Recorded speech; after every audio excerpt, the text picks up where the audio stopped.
ఈరోజు నాకు ఇవ్వబడినటువంటి అంశము కయప ఎదుట యేసు సెకండ్ ట్రయల్. క్రీస్తు ప్రభువును బంధించినప్పటి నుండి సిలువ వేసేంత వరకు జరిగిన సంఘటనలన్నిటిలో కూడా మంచి ఆత్మీయ పాఠములను మనం నేర్చుకునవచ్చు, గమనించవచ్చు. ఈ నలుగురు సువార్థికులు 4 రకాలుగా, ఒకరు రాసింది ఒకరు కాదు, 4 రకాలుగా వారు విడివిడిగా రాసినప్పటికీ ఆ సీక్వెన్స్ కరెక్ట్ గా జరిగేటట్టు పరిశుద్ధాత్మ దేవుడు దాన్ని అట్లా మెయింటైన్ చేసినాడు. ఆ సీక్వెన్స్ దాని క్రమం ఏంటిదంటే 10 మెట్లుగా స్టెప్ బై స్టెప్ 10 స్టెప్స్ రాసినాడు. 10 స్టెప్స్ ప్రభువును పరీక్షించటానికి. ఎందుకనంటే మచ్చలేనిది మందలోని తొలిచూలును తీసుకుని రావాలి అని ఇశ్రాయేలుకి ఇచ్చినటువంటి ఆ ఆజ్ఞ, మోషే గారి ద్వారా ఇచ్చినటువంటి ఆజ్ఞ. దేవుడు అదే రీతిగా ఇక్కడ ప్రభు యొక్క పాప పరిహారార్థ బలి అర్పణ విషయంలో అదే జరిగింది. మనము 10 స్టెప్స్ ఏంటంటే నేను వాక్యాన్ని చదివిన తర్వాత అవి మీకు జ్ఞాపకం చేస్తా. ఈ కయపాది కొన్ని వచనాలు మాత్రమే వాక్యం చదువుకుందాం. మత్తయి సువార్త 26వ అధ్యాయం 57 నుంచి 68 వరకు ఉన్నటువంటి వాక్య భాగం పెద్దగానే ఉంది. అంతా నేను చదవను కానీ కొన్ని మనకు ధ్యానం కోసం చదువుకున్నాం. యేసును పట్టుకుని వారు ప్రధాన యాజకుడైన కయప యొద్దకు ఆయనను తీసుకొని పోగా అక్కడ శాస్త్రులను పెద్దలను కూడి ఉండిరి. పేతురు ప్రధాన యాజకుని ఇంటి వరకు ఆయనను దూరం నుండి వెంబడించి లోపలికి పోయి దీని అంతం ఏమవునో చూడవలనని బంట్రవుతులతో కూడా కూర్చుండెను. ప్రధాన యాజకులను మహాసభ వారందరూ యేసును చంపవలనని ఆయనకు విరోధంగా అబద్ధ సాక్ష్యము వెతుకుచుండిరి గాని అబద్ధ సాక్షులు అనేకులు వచ్చినను సాక్ష్యం ఏమీ దొరకలేదు. తుదకు 2 మనుషులు వచ్చి వీడు దేవాలయమును పడగొట్టి 3 దినములలో దానిని కట్టగలనని చెప్పెననిరి. ప్రధాన యాజకుడు లేచి నీవు ఉత్తరమేమీ చెప్పవా, వీరు నీ మీద పలుకుచున్న సాక్ష్యమేమని అడగగా యేసు ఊరకుండెను. అందుకు ప్రధాన యాజకుడు ఆయనను చూచి నీవు దేవుని కుమారుడవైన క్రీస్తు అయితే ఆ మాట మాతో చెప్పుమని జీవము గల దేవుని తోడని నీకు ఆనబెట్టి చెప్పుచున్నాను నేను.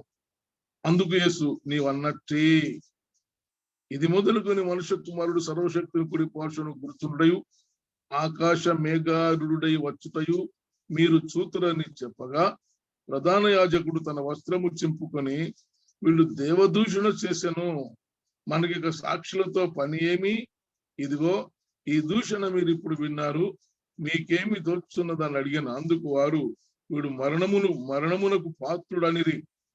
అప్పుడు వారు ఆయన ముఖము మీద ఉమ్మి వేసి ఆయనను గుద్దిరి.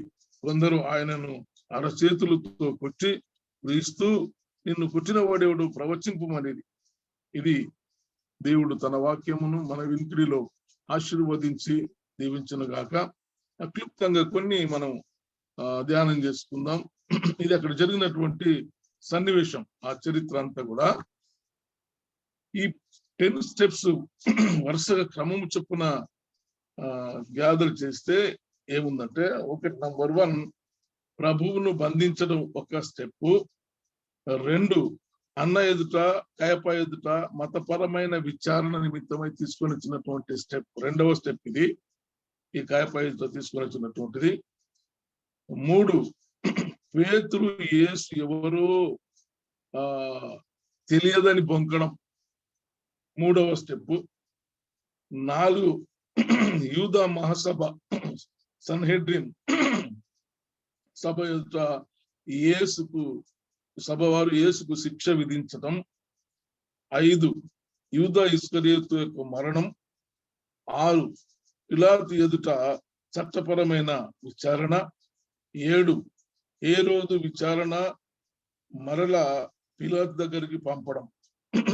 8 అపహాస్యం చేయడం, కొట్టడం, సిలువ వేయించమని చెప్పడం. 9 వీధుల గుండా కలవరి కొండ వరకు ఊరేగింపుగా తీసుకెళ్ళడం. 10 సిలువ వేయడం. అంతవరకు సిలువ ముగింపు వరకు ఇట్లా 10 స్టెప్స్ గా 10 స్టెప్స్ గా డిఫరెంట్ అంటే నలుగురు సువార్తికులు 4 రకాలుగా రాసే అన్ని కూడా సీక్వెన్స్ కరెక్ట్ గా తీసుకొని వచ్చాడు. ఆ బలి అర్పణ సిలువ వచ్చే వరకు. కాబట్టి దీనికి ఒక 3 కారణాలు మనం ఆలోచించవచ్చు. ప్రభువును శ్రమలు చేయడానికి మనకు మూలం ఏంటంటే నిర్గమకాండం 12:6 మనం చూస్తాం. ఒక్కటి మాత్రమే చదువుకున్నాము. నిర్గమకాండం 12:6 మనం చూస్తే, నిర్దోషమైన ఏడాది మగపిల్లను తీసుకొనవలెను. నిర్దోషమైన ఏడాది మగపిల్లను తీసుకొనవలెను. ఇంకా మిగతా ఎంత ఉన్నది, నేను ఇది ఒకటి దీనికి సపోర్ట్ గా తీసుకుంటున్నాను వచనాన్ని. నిర్దోషమైన ఏడాది మగపిల్లను చూడండి. తొలిచూలు, మందలోని తొలిచూలు, అది కూడా మగదియు, నిర్దోషమైంది తీసుకోవాలి. ఇప్పుడు ప్రభువు యొక్క ఈ పరిణామాలన్నీ కూడా, ఆయన శ్రమలు పొందినటువంటి పరిణామాలన్నీ కూడా దేన్ని సూచిస్తాయి అంటే, మనకి పాప పరిహారార్థ బలి అర్పణగా లేదా పస్కా బలి అర్పణగా, పాస్ ఓవర్ దాటి వెళ్ళే ఒక క్రమం. ఎందుకంటే మరణదూత ప్రవేశించకుండా ఆ రక్తపు మరకలు అడ్డకమ్మి నిలుకమ్మీల మీద చూచినప్పుడు ఆ ఇంట్లోకి వెళ్ళడు మరణదూత, దాటిపోతాడు. అది పాస్ ఓవర్. కాబట్టి ఆ సిస్టంలో దీనికి ఇది మూలం. ఇది ఇప్పుడు ఈ రోజు మనం ధ్యానించాల్సినటువంటి వాక్య భాగం ఏంటంటే, కయప ఎదుట యేసు. అంటే మతపరమైనటువంటి విచారణ, రిలీజియస్ గా కూడా, మతపరమైనటువంటి విచారణలో కూడా, చట్టపరమైనటువంటి విచారణలో కూడా ఏమైనా లోపం ఉందా పరీక్షించడమే. ఇదంతా కూడా మనం బ్రాడ్గా ఆలోచన చేస్తే పరీక్షించడం, ఆ గొర్రెపొట్టేలును పరీక్షించడము, అది మచ్చ లేకుండా ఉన్నదా, దాని బలి అర్పణ. అంటే దేవుని ప్రణాళిక ఎంత గొప్పదంటే చూడండి, ఆయన ఎప్పుడైతే మానవుడు పాపములో పడిపోయినాడో, దేవునికి దూరమై సమాధానమును కోల్పోయినాడో, అప్పుడైన ప్రణాళిక ఆరంభమైంది. ఈ మనుషులను తన యొద్దకు తనతో సమాధాన పరుచుకునవలనే తండ్రి అభిష్టమైన కొలస్సీయులకు రాసిన పత్రికలో మనం చూస్తాం. పౌలు గారు మాట్లాడతారన్నమాట. కాబట్టి దేవుని ప్రణాళిక ఆ రీతిగా జరిగింది. ప్రభువును పరీక్షించడానికి, ఆ గొర్రెపొట్టేలును పరీక్షించడానికి, ఆ బలి అర్పణ, పాప పరిహారార్థ బలి అర్పణగా అర్పించబడబోచున్న పస్కా బలి పశువును మచ్చలేనిదై ఉండాలి. ఏ రకమైన మచ్చ లేకుండా ఉండాలనే పరీక్షలే ఇక్కడ జరిగిన ఈ సీక్వెన్సెస్ అన్ని కూడా, ఈ జరిగిన సన్నివేశం. కాబట్టి కయప దగ్గరికి వచ్చినప్పుడు మతపరంగా వీడేమైనా తప్పు చేశాడా అని వాడు అడుగుతూ ఉన్నాడు. ప్రభువును మతపరమైన పొరపాట్లేమో, అబద్ధ సాక్షులను పెట్టారు వాళ్ళు. అబద్ధ సాక్షులను డబ్బులు ఇచ్చి, మీరు ఏదో ఒక సాక్ష్యం వెతుకోవాలని ఒక ఇద్దరిని పిలిపించి అబద్ధ సాక్ష్యాలు అక్కడ పెట్టాలని వాళ్ళు ఏర్పాటు చేసుకున్నారు. మత నాయకులు, ప్రధాన యాజకుల ద్వారా పరీక్షించబడుతూ ఉన్నాడు. అక్కడ ప్రత్యక్షపు గుడారములో కూడా ప్రధాన యాజకుడు వచ్చినటువంటి వారి కోసం బలి అర్పణ అర్పించి వారి కోసము దేవునికి ప్రార్థన చేయాలి ప్రధాన యాజకుడు. కాబట్టి ఆ బలి అర్పణ యొక్క రక్తాన్ని తీసుకువెళ్ళి అతి పరిశుద్ధ స్థలములో ఉన్న నిబంధన మందస్సం మీద ఆ ప్రత్యక్షపు గుడారములో చిలుకరించి దేవుణ్ణి ప్రసన్నను చేయాలి వారి కోసం. అది ప్రధాన యాజకుల యొక్క డ్యూటీ. ఇక్కడ ప్రధాన యాజకులు పరీక్షిస్తున్నారు ఇప్పుడు ప్రభువును. ఎందుకు పరీక్షిస్తున్నారు అంటే, ఈ మతపరమైనటువంటివి, చట్టపరమైనటువంటివి ఇంకా ఏమైనా ఉన్నాయా, ఇంకా ఈయన చేసినటువంటి పొరపాట్లు, తప్పులు ఏమైనా ఉన్నాయా అంటే ఒక్క తప్పు కూడా వాళ్ళకి కనిపించలేదు. అంత పరీక్షించారు, అంతగానో సాక్ష్యాలను పెట్టారు, అబద్ధ సాక్ష్యాలు ప్రవేశపెట్టినారు. మరి వాళ్ళకు ఏ రకమైనటువంటి కారణము కానీ, ఏ రకమైనటువంటి తప్పు కానీ వాళ్ళకు దొరకలేదు. దొరకకపోతే అసంతృప్తి చెందినారు. అంటే మేము ఓడిపోతున్నాం కదా అనుకున్నారో ఏమో మనకు తెలియదు మనకు. కానీ వాళ్ళు ఏ కారణము లేకుండా ఒక చిన్న కారణం, ప్రభు పలికినటువంటి మాట ఏంటంటే, నేను 3 రోజులలో తిరిగి ఈ ఆలయమును కడతాను అని చెప్పాడు. అంటే ఇక్కడ ఆత్మీయమైనటువంటి భాగాన్ని వాళ్ళు మర్చిపోయారు. ఇక్కడ మనం ఒక పాఠం ఏం నేర్చుకుంటామంటే,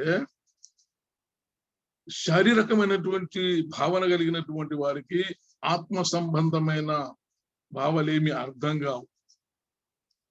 శారీరకమైనటువంటి ఇచ్చలు కలిగిన వారు, ఎందుకంటే మనుషులు 2 రకాలు మనం చూస్తాం. రోమిలకు రాసిన పత్రికలు చూస్తాం. శరీరానుసారులు, ఆత్మానుసారులు. శరీరానుసారులు శరీర విషయముల మీద మనసు ఉంచుతారు. ఆత్మానుసారులు ఆత్మ సంబంధమైన విషయముల మీద మనసు ఉంచుతారు అని దేవుని వాక్యం ఘోషిస్తూ ఉన్నది. కాబట్టి శరీరానుసారులకు ఆత్మ సంబంధమైనటువంటి రహస్యాలు అర్థం కావు, మర్మములు అర్థం కావు. కానీ ప్రభువుని అర్థం చేసుకోలేకపోయినారు వాళ్ళు. ఆయన చెప్పింది తన శరీరమును, నా శరీరమును మీరు చంపుతారు, నా శరీరాన్ని మీరు ఈ మందిరం ఇది, ఈ మందిరాన్ని కూల్చేస్తారు మీరు, నేను తిరిగి 3 రోజుల్లో కడతాను. వీళ్ళారే మా పితరులు 46 సంవత్సరాలు కట్టినారు వాళ్ళు, మరి మేము ఈ 3 రోజులలో మళ్ళీ ఈయన ఎలా కడతాడు? చూడండి, అర్థం చూడండి ఎక్కడ పోయింది అది. ఈ శరీరానుసారుల అర్థాలకు ఇట్లే ఉంటాయి. ఆత్మీయంగా మనమైనా కూడా శరీరానుసారంగా ఆలోచిస్తే ప్రభు అర్థం కాడు మనకు. ఆత్మతోన మనం ఆలోచించి ఆత్మలో మనం ధ్యానం చేస్తే ప్రభు మనకు అర్థమవుతాడు. ఈ బలి అర్పణ ఏంటిది అనేది అర్థమవుతుంది మనకు, ప్రియమైన దేవుని బిడ్డలారా. కాబట్టి వాళ్ళు అదొక్క సాక్ష్యాన్ని, అదొక్క మాటను ఏవి లేవు కాబట్టి అదొక్క దాన్ని పట్టుకున్నారు.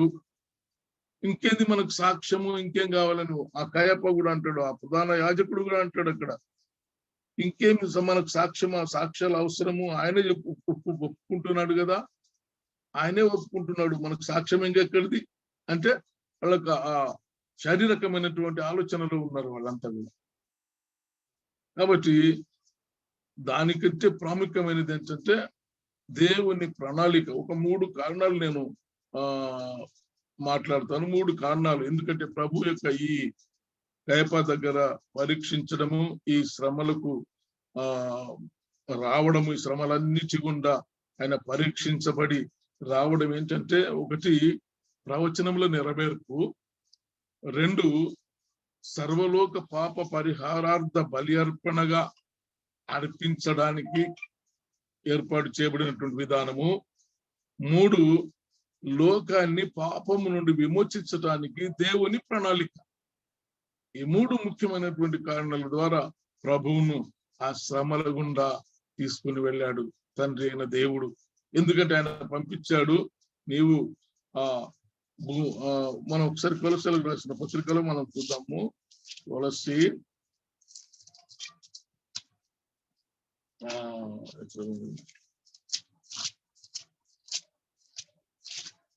కొలసలకు రాసిన పత్రిక మాట్లాడుతాడు కదా, పౌలు గారు మాట్లాడుతున్నట్టు వాక్యం చూడండి.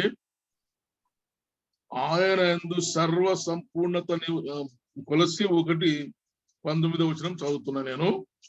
ఆయన యందు సర్వ సంపూర్ణత నివసించవలెననియు, ఆయన శిలువ రక్తము చేత సంధి చేసి ఆయన ద్వారా సమస్తమును, అవి భూలోకమందున్నవైనను పరలోకమందున్నవైనను వాటినన్నిటినీ ఆయన ద్వారా తనతో సమాధాన పరుచుకొనవలెననియు తండ్రి అభీష్టమాయను.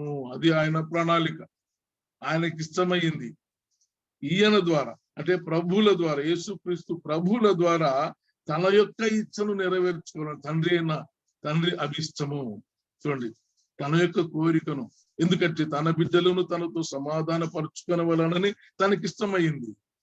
ఇది ఈ బలి అర్పణ కొరకు ఆ పరీక్షలు జరుగుతూ ఉన్నాయి. పరీక్షించబడడం. ఈ ఇన్ని రకాలుగా పరీక్షించిన మచ్చలేనిది తొలి పిల్ల, మచ్చలేనిది మగ పిల్ల మీరు తీసుకోండి, మందలో నుండి తీసుకొని బలి అర్పణగా అర్పిస్తే అప్పుడే విడుదల కలిగింది ఇశ్రాయేలీయులకు, లేకపోతే విడుదల కలగలేదు. 10 తెగుళ్లను 9 తెగుళ్లను పంపించాడు. అప్పటికే ఆ 9 తెగుళ్ళ ద్వారా కూడా విడుదల రాలేదు. కానీ చివరికి వచ్చిన విడుదల ఏంటిదంటే బలి అర్పణగా ఏడాది తొలి మగ పిల్ల మచ్చలేనిది బలి అర్పణగా రావాలి. కాబట్టి ఇవి మచ్చలని వెతుకుతూ ఉన్నారు వీళ్ళు. ఎక్కడ మచ్చ దొరకలేదు. ఆయనందు ఏ పాపమును లేదు. ఆయనే ఛాలెంజ్ చేసినాడు ప్రపంచానికి, నాలో పాపం ఉన్నదని మీరు ఎవరైనా రుజువు చేయగలరా?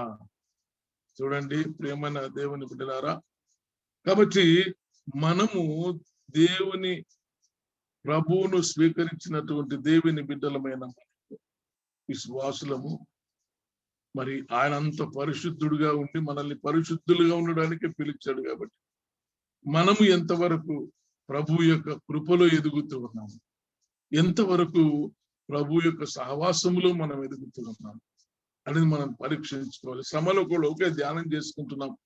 మనము ఈ ఆచారం ప్రకారముగా అన్ని మనం చేస్తూ వస్తూ ఉన్నాం. సంఘాలలో ఎన్నో వాక్యాలుగా మనం ధ్యానం చేసుకుంటూ ఉన్నాం.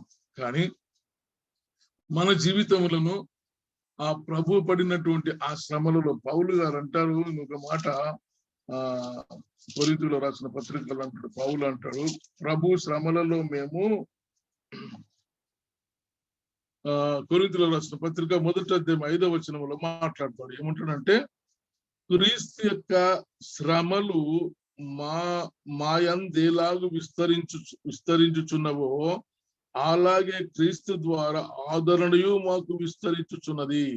చూడండి, క్రీస్తు యొక్క శ్రమలు మాయందు ఎలాగూ విస్తరించుచున్నవో అంటే పౌలు గారు ఎంత శ్రమ పడ్డాడు సేవ కొరకు. అంటే ప్రభు యొక్క శ్రమలలో పాలి భాగస్తులుగా ప్రతి విశ్వాసి ఉండాలట. ఓపిక కలిగినట్టు ఇంకా కిందికి చదువుకుండా మనం పోతే, కిందికి చదివితే ఏమంటాడు, మేము శ్రమ పొందినను మీ ఆదరణ కొరకు రక్షణ కొరకును పొందుదుము, మేము ఆదరణ పొందినను మీ ఆదరణ కొరకై పొందుదుము. ఈ ఆదరణ మేము కూడా పొందినట్టు ఆ శ్రమలను ఓపికతో సహించుటకు కార్యసాధకమై ఉన్నది. ఆ శ్రమలను, ప్రభు పొందినటువంటి శ్రమలను ఓపికతో సహించాలట. ఓపికతో, చూడండి, ఓపికతో సహించుటకు కార్యసాధకమై ఉన్నది.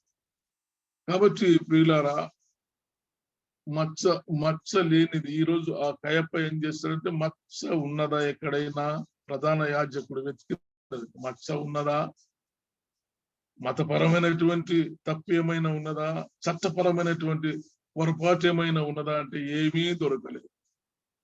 గవర్నమెంట్ కూడా, పిలాతు కూడా పరీక్షించాడు. ఈయనందు ఏ దోషము నాకు కనిపించలేదు అంటాడు ఆయన. ఇంకేముంది మరి, ఇంకా ఏమి లేదు. ఏమి దొరకకపోతే చిన్న పొరపాటు. అంటే ఆధ్యాత్మికమైనటువంటి ఆ మర్మమును అర్థం చేసుకొనక వీళ్ళు శారీరకమైనటువంటి విధానంలో వీడు దేవదూషణ చేస్తూ ఉన్నాడు. నేనే దేవుణ్ణి, నీవు అన్నట్టే అనగానే నీవే దేవుణ్ణి, నేనే దేవుణ్ణి అని చెప్పుకుంటున్నాడు. ఆయన వీళ్ళు నమ్మకం లేని స్థితి అనమాట. అది నమ్మకం, దేవుని మీద నమ్మకం లేనటువంటి స్థితి. వాళ్ళు అనుకుంటున్నారు, మేము యెహోవా దేవునికి మాత్రమే మేము కొలుస్తూ ఉన్నాం, మేము ఎవరిని మేము మొక్కడానికి వీల్లేదు, ఎవరికి సాగిల పడము, ఎవరిని మొక్కము, ఎవరిని పూజించము, ఎవరికి సాగిల పడము, యెహోవా దేవుడు మాత్రమే గొప్పవాడు మాకని ఆ ధీమతో ఉన్నారు. కానీ యెహోవా దేవుడు చేసినటువంటి కార్యాన్ని అర్థం చేసుకోలేనటువంటి స్థితిలో ఉన్నారు ఆ రోజు జనం. ఈ రోజు కూడా అదే జరుగుతుంది మనకు. ఈ రోజు కూడా అదే జరుగుతుంది. ఆ దేవాది దేవుడు తన ప్రణాళికను, తాను చేసినటువంటి తన పిల్లలను తనతో సమాధాన పరచుకోవడానికి సర్వలోకాన్ని తనను పిలుస్తూ ఉన్నప్పుడు అది అర్థం కావడం లేదు ప్రజలకు. ఆ ప్రేమ అర్థం చేసుకునే స్థితిలో లేరు. కాబట్టి ప్రేమని దేవుని బిడ్డలారా, ప్రభు శ్రమలలో పాలివారమై ఓపికతో సహించుటకు కార్య సాధకముగా చేసుకుని మనము ముందుకు సాగుతున్నామా, లేక మన శారీరకమైనటువంటి లేక భౌతికమైనటువంటి ఆలోచనలు కలిగి మనము దేవుని మర్మములను, దేవుడు మనకిచ్చినటువంటి ఆ సమాధానార్థమైనటువంటి పాప పరిహారార్థ బలి అర్పణగా ఆ మర్మాన్ని మనం అర్థం చేసుకోకుండా మన ఇష్టం వచ్చిన జీవితాలను మనం జీవిస్తూ ఉన్నాము. మనల్ని మనం పరీక్షించుకున్న సమయము ఆసన్నమైంది. ఇక సమయము లేదు మనకు. కాబట్టి ప్రియులారా, మనల్ని మనం మేలుకొల్పుకుందాం. దేవుని శ్రమలలో క్రీస్తు ప్రభు మన కొరకు పొందినటువంటి భయంకరమైనటువంటి ఆ శ్రమల గుండా మనము ప్రభు చెంతకు చేరాలి. ఆయన అన్నాడు, మీరు చూస్తారు. ఏం చూస్తారు మీరు అంటే, అక్కడ తండ్రి యొద్ద ఆసీనుడై ఉంటాడు, సింహాసనం మీద ఆసీనుడై తిరిగి ఏ రీతిగా రాబోతున్నాడు అదంతా కూడా మీరు చూస్తారని వాళ్ళకు బయలుపరిచాడు. అదే రీతిగా మనకు కూడా ప్రభు మనకు బయలుపరుస్తూ ఉన్నాడు. మనం అది ఆ దృక్పథముతో ఆ గురి యుద్ధకు పరిగెత్తడానికి మనం అందరం కూడా ప్రయత్నించాలని ప్రభు పేరిట హెచ్చరిక పొందుతూ నేను ఈ వాక్యాన్ని ముగిస్తున్నాను. దేవుడు మనల్ని ఆ రీతిగా ఆశీర్వదించి దీవించును గాక. ఆమేన్.